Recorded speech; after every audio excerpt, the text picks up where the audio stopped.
आज विशेष बेला प्रभु को मोर हृदय कृतज्ञता सहित धन्यवाद ज्ञापन करी तत् सहित प्रभु कृष्णकर मधुर नाम आज उपस्थित आराधना समवेत प्रभुकर सेवक सेविका प्रभुकर आश्रित मनोनीत समस्त स्वागत जनाए प्रभुकर महान नाम धन्यवाद हो प्रभु अनुग्रह कले पुणी आज विशेष बेला पुणी थे आम वाक्य आलोचना करने प्रभु सुजोग देछंती एणिके शुभ प्रभात बेला प्रभुकर वाक्य घिनी मु आपण मान सम्मुख रखिबा पई चाहे मो सहित बाहर करिवे प्रेरित क्रियार विवरणी प्रेरित पुस्तक 2 अध्याय 41 और 42 जहां हमें गत दिन ए जाए तार डिस्कस करी आसुछु आ सुनुछु आ अल्प संक्षिप्त समय रे मो किछि वाक्य रखिबा पई चाहे तो प्रेरित पुस्तक 2 अध्याय 41 और 42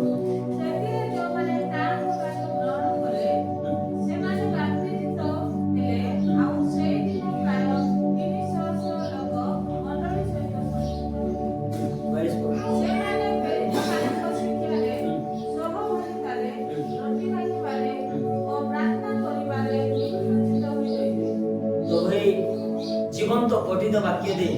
समस्त को आशीष प्रदान करो प्रभुଙ୍କର पवित्र महानाम धन्यवाद प्रभुଙ୍କର प्रिय लोक माने आओ आज चिंतार बेला रे आमे ध्यान करू अछु जे प्रेरित पुस्तक 2 अध्याय 41 और 42 आ 41 पद जब आमे पाठ करू तीनोटी विषय गुरुत्वपूर्ण अटे कोन सेतिरे जो माने तांको वाक्य ग्रहण कले नंबर 1 नंबर 2 से माने बाप्तिजित है नंबर 3 और से दिन प्राय 300 लोक मंडली सहित संयुक्त हेले परवर्ती समय को जेतबे हमें 42 अध्याय को जाओ और सेठी लिखा जाय से माने प्रेरित मान को शिक्षा रे या चतुर्थ विषय रे सहभागिता रे या पंचम विषय रे रोटी मांगीबारे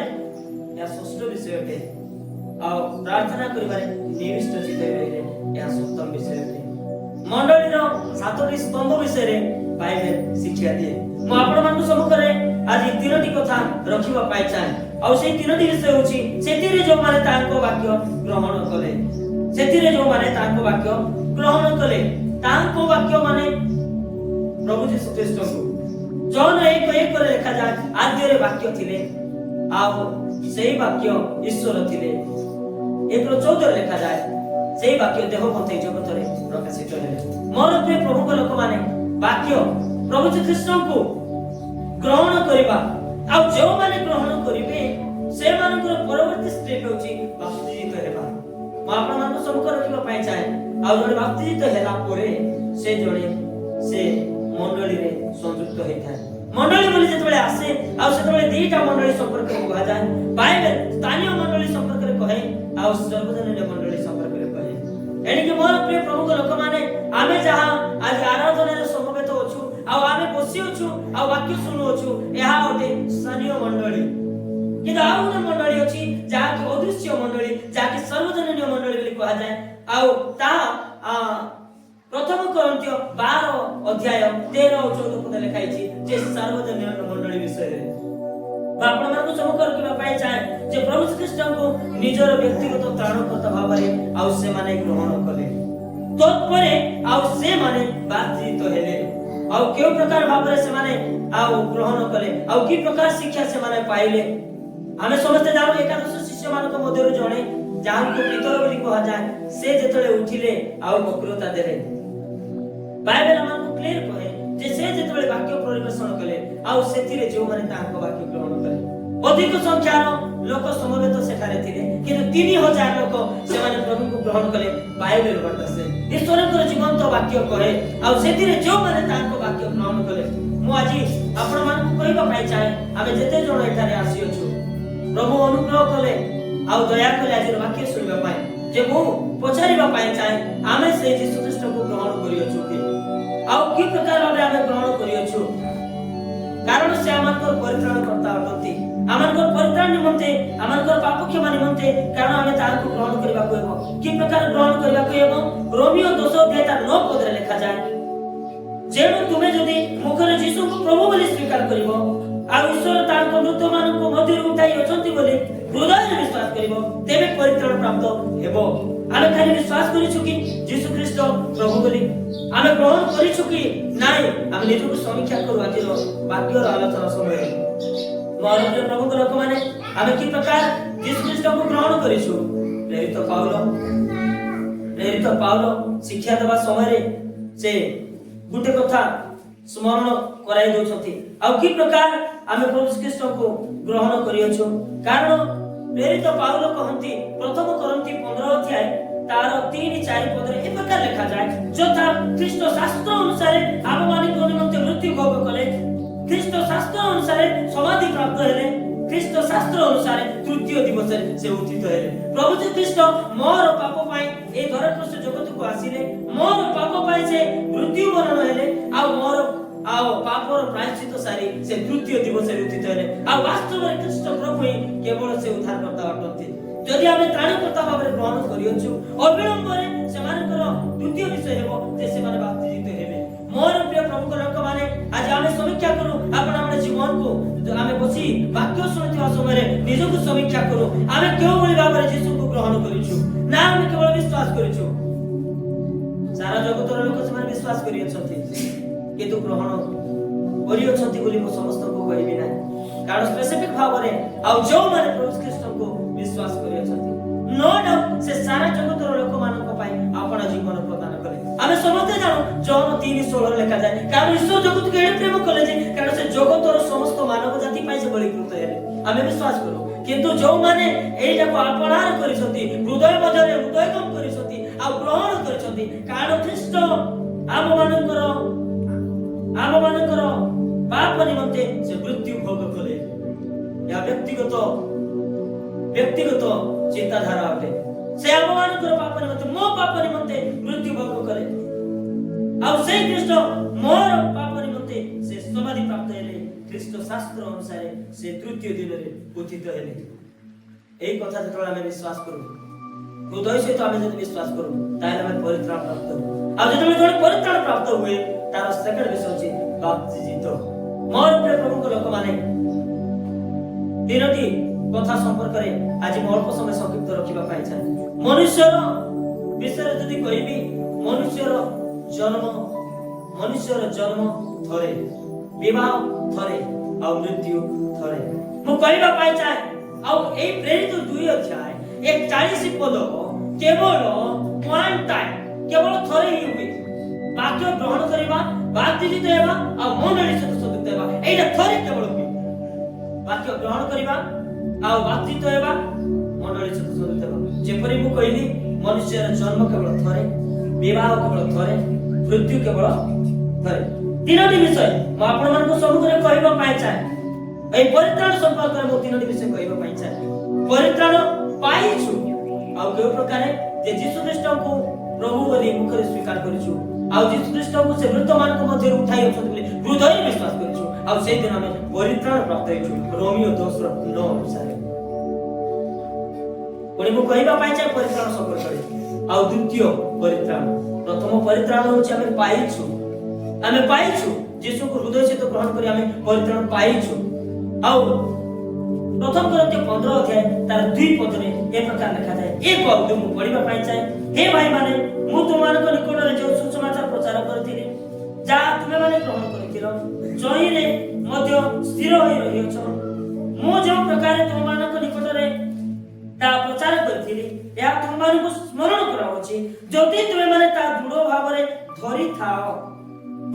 ତେବେ ତାହା ଦ୍ୱାରା ପରିତ୍ରାଣ ପାଉଅଛ। ମୋର ପ୍ରିୟ ପ୍ରଭୁଙ୍କ ଲୋକମାନେ ପ୍ରଥମ ଥର କରି ଆମେ ଯେତେବେଳେ ଯୀଶୁ ଖ୍ରୀଷ୍ଟଙ୍କୁ ନିଜର ବ୍ୟକ୍ତିଗତ ତ୍ରାଣକର୍ତ୍ତା ବୋଲି ଗ୍ରହଣ କଲୁ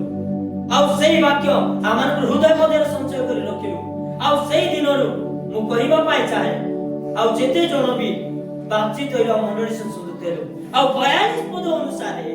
ପ୍ରେରିତର ଶିକ୍ଷାରେ ସହଭାଗିତାରେ ରୋଟି ଭାଙ୍ଗିବାରେ ପ୍ରାର୍ଥନା କରିବାରେ ନିଶ୍ଚିତ ଯଦି ରହୁଛୁ ତାହେଲେ ଆମେ କଣ୍ଟିନ୍ୟୁ ପ୍ରୋସେସ ଆମେ ପରିତ୍ରାଣ ପାଉଛୁ। ମୁଁ କହିବା ପାଇଁ ଚାହେଁ ତିନୋଟି ବିଷୟ କହିବା ପାଇଁ ଚାହେଁ ପରିତ୍ରାଣ ସମ୍ପର୍କରେ। ପରିତ୍ରାଣ ପାଇଛୁ ରୋମିଓ 10:9 ଅନୁଯାୟୀ ପାଇଅଛୁ। ପ୍ରଥମ କରନ୍ଥୀୟ 15:2 ଅନୁସାରେ ଆମେ ପରିତ୍ରାଣ ପାଉଅଛୁ। କହିବା ପାଇଁ ଚାହେଁ। ପ୍ରଥମ ପିତର 1:5 ରେ ଲେଖାଯାଏ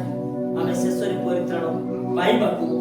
ଯାଉଛୁ। ପ୍ରଥମ ପିତର 1:5 ରେ ପ୍ରକାର ଲେଖାଯାଏ ଯେଉଁ ପରିତ୍ରାଣ ଶେଷ କାଳ ପ୍ରକାଶିତ ହେବା ପାଇଁ ପ୍ରସ୍ତୁତ ହେଉଛି ଏଥି ନିମନ୍ତେ ତୁମେମାନେ ଈଶ୍ୱରଙ୍କ ଶକ୍ତିରେ ବିଶ୍ୱାସ ଦ୍ୱାରା ସୁରକ୍ଷିତ ହେଉଅଛ।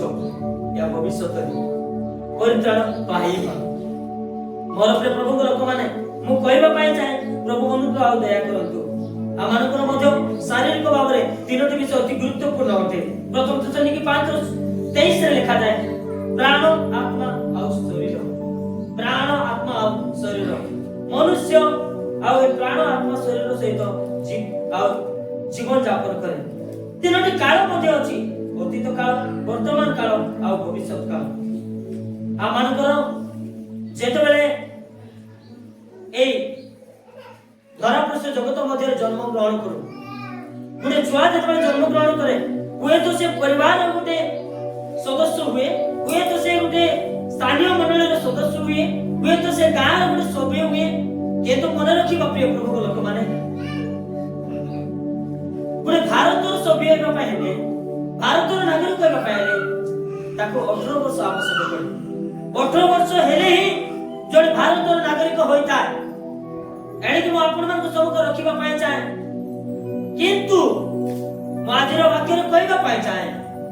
ଯେ କୌଣସି ବୟସରେ ହୁଅନ୍ତୁ ନା କାହିଁକି ଜଣେ ପ୍ରଭୁଙ୍କର ସଦସ୍ୟ ଆଉ ସଭ୍ୟ ହେବା ପାଇଁ ହେଲେ ସେ ପ୍ରଭୁ ଖ୍ରୀଷ୍ଟ ନିଜର ବ୍ୟକ୍ତିଗତ ତ୍ରାଣକର୍ତ୍ତା ଯୋଉ ଦିନ କରିବେ ଆଉ ବିଶ୍ୱାସ କରିବେ ସେହି ଦିନରୁ ସେ ସ୍ୱର୍ଗ ରାଜ୍ୟର ସେ ନାଗରିକ ହେବେ। ଯେମନ୍ତ ମୁଁ କହିଲି କି ଜଣେ ଜନ୍ମ ଗ୍ରହଣ କଲେ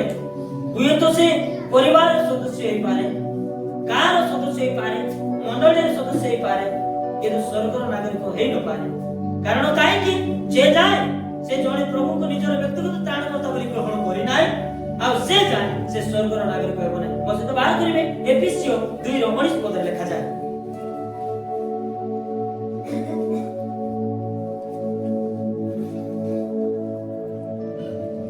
ଅତଏବ ତୁମେମାନେ ଆଉ ବିଦେଶୀ ବା ପ୍ରବାସୀ ନୁହଁ, କିନ୍ତୁ ସାଧୁମାନଙ୍କ ସହିତ ସହ ନାଗରିକ ଓ ଈଶ୍ୱରଙ୍କର ପରିବାରଭୁକ୍ତ ଅଟ। ମୋର ପ୍ରିୟ ପ୍ରଭୁଙ୍କ ଲୋକମାନେ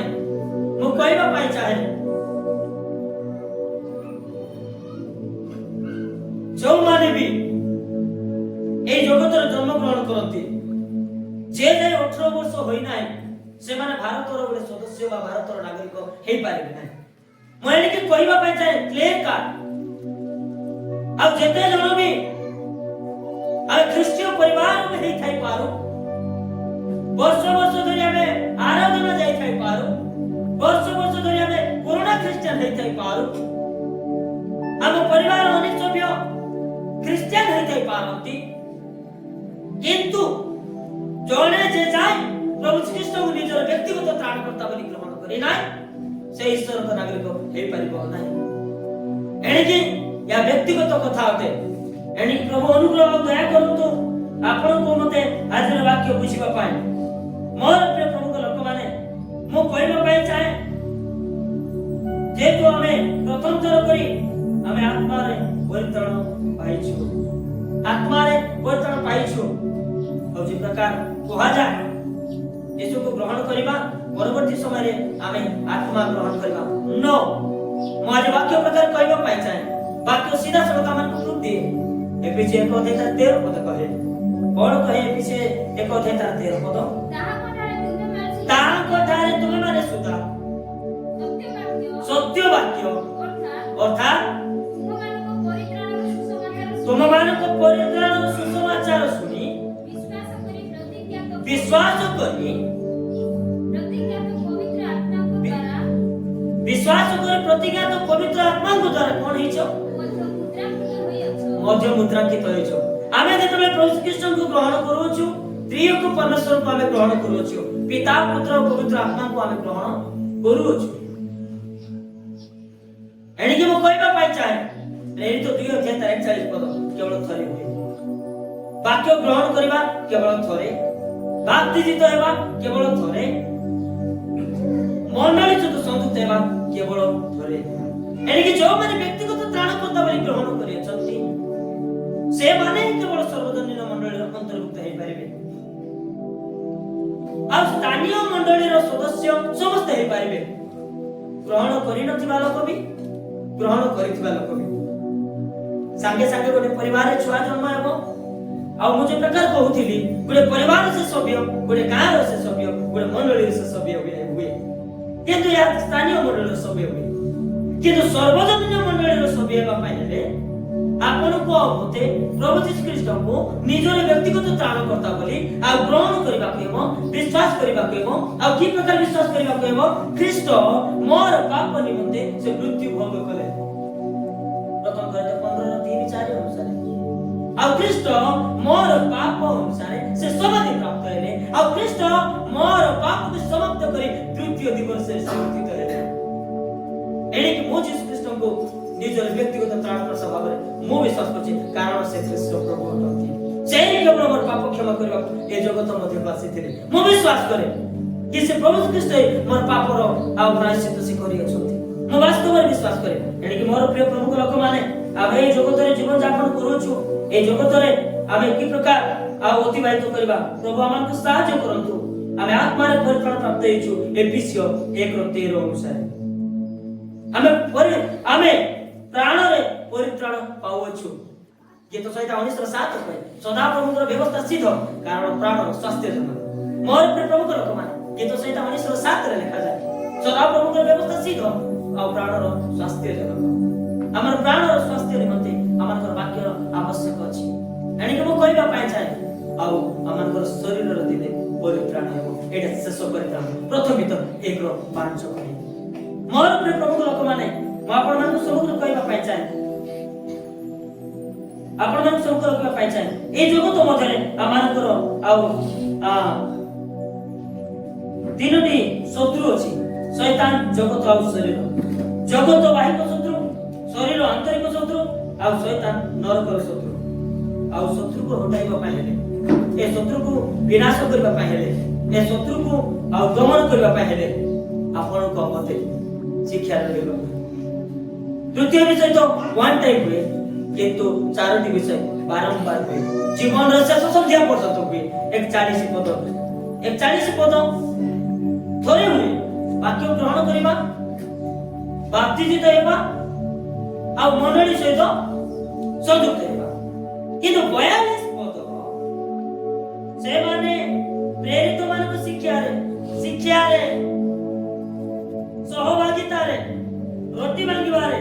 ଓ ପ୍ରାର୍ଥନା କରିବାରେ ନିବିଷ୍ଟ ଚିତ୍ତ ହେବେ ଏହା କଣ୍ଟିନ୍ୟୁ ହୁଏ এটা ପ୍ରତିଦିନ ହୁଏ ପ୍ରତି ସମୟ ହୁଏ ଆଦ୍ୟ ମଣ୍ଡଳୀର ବିଶ୍ୱାସୀ ମାନେ ଆଦ୍ୟ ମଣ୍ଡଳୀର ପ୍ରଭୁଙ୍କର ପ୍ରିୟ ଲୋକମାନେ ସେମାନେ ପ୍ରତିଦିନ ଶିକ୍ଷାରେ ପଢୁଥିଲେ ପ୍ରତିଦିନ ସହଭାଗିତା କରୁଥିଲେ ପ୍ରତିଦିନ ଘରେ ଘରେ ରୋଟି ଭାଙ୍ଗୁଥିଲେ 40 ପଦ ଲେଖାଇଛି ଆପଣ ପଢିବେ 40 ପଦ ଲେଖାଇଛି 2:40 ଆଉ ସେମାନେ ଏକତ୍ରିତ ହୋଇ ପ୍ରତିଦିନ ମନ୍ଦିରରେ ସମବେତ ହୋଇ ରହୁଥିଲେ ଓ ଘରେ ଘରେ ରୋଟି ଭାଙ୍ଗି ଆନନ୍ଦରେ ଓ ସରଳ ହୃଦୟରେ ଭଜନ ପାଳନ କରି ଈଶ୍ୱରଙ୍କ ପ୍ରଶଂସା କରୁଥିଲେ ମୋର ପ୍ରିୟ ପ୍ରଭୁଙ୍କ ଲୋକମାନେ ମୁଁ ଆପଣମାନଙ୍କୁ କହିବା ପାଇଁ ଚାହେଁ ଆମେ ଅନେକ ଇଭାଞ୍ଜେଲିଷ୍ଟ କି ପାଳକ ପ୍ରମୁଖ ଦାସ ମାନେ ଅନ୍ୟମାନଙ୍କୁ ଆଣି ଆମେ ମଣ୍ଡଳୀରେ ସଂଯୁକ୍ତ କରିବା ଏହା ଗୋଟେ ଭିନ୍ନ ପ୍ରକାର ଅଟେ ଅନ୍ୟମାନଙ୍କୁ ଆଣି ଆଉ ଡାକି ଆଣିବା ଏହା ଭିନ୍ନ ପ୍ରକାର ଅଟେ କିନ୍ତୁ ବାସ୍ତବରେ ଯେଉଁମାନେ ପ୍ରଭୁ ଖ୍ରୀଷ୍ଟଙ୍କୁ ନିଜର ବ୍ୟକ୍ତିଗତ ତ୍ରାଣକର୍ତ୍ତା ବୋଲି ଗ୍ରହଣ କରନ୍ତି ସେମାନଙ୍କୁ ପ୍ରଭୁ ସେ ସର୍ବଜନୀୟ ମଣ୍ଡଳୀରେ ସେ ପ୍ରତିଦିନ ସଂଯୁକ୍ତ କରୁଥିଲେ ଈଶ୍ୱରଙ୍କ ବାକ୍ୟ କହେ 40 ପଦ ଲେଖାଇଛି ଏବଂ ସମସ୍ତ ଲୋକଙ୍କର ପ୍ରିୟ ପାତ୍ର ହେଉଥିଲେ ପୁଣି ପ୍ରଭୁ ପରିତ୍ରାଣ ପ୍ରାପ୍ତ ହେଉଥିବା ଲୋକଙ୍କୁ ପ୍ରତିଦିନ ମଣ୍ଡଳୀ ସହିତ ସଂଯୁକ୍ତ କରିବାକୁ ଲାଗିଲେ ଏହି ସଂଯୁକ୍ତ ଏଇଟା ସର୍ବଜନୀୟ ମଣ୍ଡଳୀରେ ସେ ସଂଯୁକ୍ତ କରିଥିଲେ ପ୍ରତିଦିନ ପ୍ରଭୁ ସଂଯୁକ୍ତ କରୁଥିଲେ ହୁଏତ ମନୁଷ୍ୟ ସଂଯୁକ୍ତ କରିଥିବା ମଣ୍ଡଳୀର ବିଶ୍ୱାସୀ ମାନେ ସେମାନେ ଆଉ ବ୍ୟାକସାଇଡ୍ ହେଇପାରନ୍ତି ପଛଘୁଞ୍ଚା ଦେଇପାରନ୍ତି କିନ୍ତୁ ପ୍ରଭୁ ଯେଉଁମାନଙ୍କୁ ସଂଯୁକ୍ତ କରିଅଛନ୍ତି ବାସ୍ତବରେ ସେମାନେ ପ୍ରଭୁଙ୍କୁ ଗୌରବ ନ ଦେଇ ସେମାନେ ରହି ନ ପାରନ୍ତି ଏଣିକି ମୁଁ ଆପଣମାନଙ୍କୁ ସବୁବେଳେ କହିବା ପାଇଁ ଚାହେଁ ମୋର ପ୍ରିୟ ପ୍ରଭୁଙ୍କ ଲୋକମାନେ ଆସୁ ଆଜିର ଏ ବାକ୍ୟକୁ ଧ୍ୟାନ କରିବା ସମୟରେ ଆମେ ନିଜ ନିଜକୁ ସମୀକ୍ଷା କରୁ ଯେ ଆମେ ବାସ୍ତବରେ ପ୍ରଭୁ ଖ୍ରୀଷ୍ଟଙ୍କୁ ନିଜର ବ୍ୟକ୍ତିଗତ ତ୍ରାଣକର୍ତ୍ତା ବୋଲି ଆମେ ଗ୍ରହଣ କରିଅଛୁ କି ଆମେ ବାସ୍ତବରେ ବାପ୍ତିତ ହେଇଛୁ କି ମୁଁ ମଣ୍ଡଳୀ ସହିତ ସଂଯୁକ୍ତ ହେଇଛି କି ନିଜକୁ ଆମେ ସମୀକ୍ଷା କରୁ ନିଜକୁ ପଚାରୁ এই শিক্ষা সহভাগিতা রটি ভাঙিবা প্রার্থনা କରିବାକୁ ଯିବା ପୂର୍ବରୁ ମୁଁ ଆଜିର এই ସଂକ୍ଷିପ୍ତ ସମ୍ବାଦ ଦେବା ସମୟରେ ଏହା କହିବା ପାଇଁ ଚାହିଁବି ଯେ ତିନୋଟି ବିଷୟ ଥରେ ହୁଏ। ବାକ୍ୟ ଗ୍ରହଣ କରିବା, ବାପ୍ତିଜିତ ହେବା, ପୁଣି ମଣ୍ଡଳୀ ସହିତ ସଂଯୁକ୍ତ ହେବା। ଏଣିକି ଆସୁ ଏ ସ୍ଥାନ ଛାଡ଼ିବା ପୂର୍ବରୁ ମୁଁ ସମସ୍ତଙ୍କୁ ଏଇ ଆହ୍ୱାନ ଦେବା ପାଇଁ ଚାହେଁ, ଆମେ ସମସ୍ତେ ଯିବା ତ ଯିବା, ସମସ୍ତେ ଆପଣ ଆପଣ ଗୃହକୁ ଯିବା ପୂର୍ବରୁ ବିବେଚନା ସହିତ ଯିବା ଯେ ନିଜ ନିଜକୁ ସମୀକ୍ଷା କରିବା ଯେ ମୁଁ ବାସ୍ତବରେ କ'ଣ ପ୍ରଭୁଙ୍କୁ ତ୍ରାଣକର୍ତ୍ତା ଭାବେ ଗ୍ରହଣ କରିଛି କି, ଆଉ ମୁଁ ଗ୍ରହଣ କଲା ପରେ କ'ଣ ବାପ୍ତିଜିତ ହେଇଛି କି, ଆଉ ବାପ୍ତିଜିତ ପରେ ମୁଁ ଦୁଇଟା ମଣ୍ଡଳୀର ସଂଯୁକ୍ତ କି, ମଣ୍ଡଳୀ ସ୍ଥାନୀୟ ମଣ୍ଡଳୀ, ପ୍ରଥମ ମଣ୍ଡଳୀ ହେଉଛି ସ୍ଥାନୀୟ ମଣ୍ଡଳୀର ସଦସ୍ୟ, ଆଉ ଅନ୍ତର୍ଭୁକ୍ତ ମୁଁ ସାର୍ବଜନୀନ ମଣ୍ଡଳୀର କି। ଆପଣ ଆପଣଙ୍କୁ ସମୀକ୍ଷା କରୁ ଯେ ପ୍ରଭୁଙ୍କ ଲୋକମାନେ ମୁଁ ବିଶେଷ ଅନୁରୋଧ କରିବା ପାଇଁ ଚାହେଁ, ଆଉ এই ବାକ୍ୟ ମାଧ୍ୟମରେ ମୁଁ ଏହା କହିବି, ମୁଁ ଇଭାଞ୍ଜେଲିଷ୍ଟ ମୁନୁ ଖରା, ଆଉ এই ବାକ୍ୟ ଆମେ ୟୁଟ୍ୟୁବରେ ମଧ୍ୟ ଅପଲୋଡ କରୁଛୁ। ଯଦି ପ୍ରଭୁ ସୁଯୋଗ ଦିଅନ୍ତି ଅଳ୍ପ ସଂକ୍ଷିପ୍ତ ସମୟରେ ଆପଣମାନେ ମଧ୍ୟ ଶୁଣନ୍ତୁ, ସଚେତନ ହୁଅନ୍ତୁ, ଆଉ ଶିକ୍ଷାକୁ ଗ୍ରହଣ କରନ୍ତୁ, ଆଉ ସମସ୍ତେ ଆଶୀଷ ପାଆନ୍ତୁ। ଆଜିର ବାକ୍ୟ ଦେଇ ପ୍ରଭୁ ଆମ ସମସ୍ତଙ୍କୁ ଆଶୀର୍ବାଦ ପ୍ରଦାନ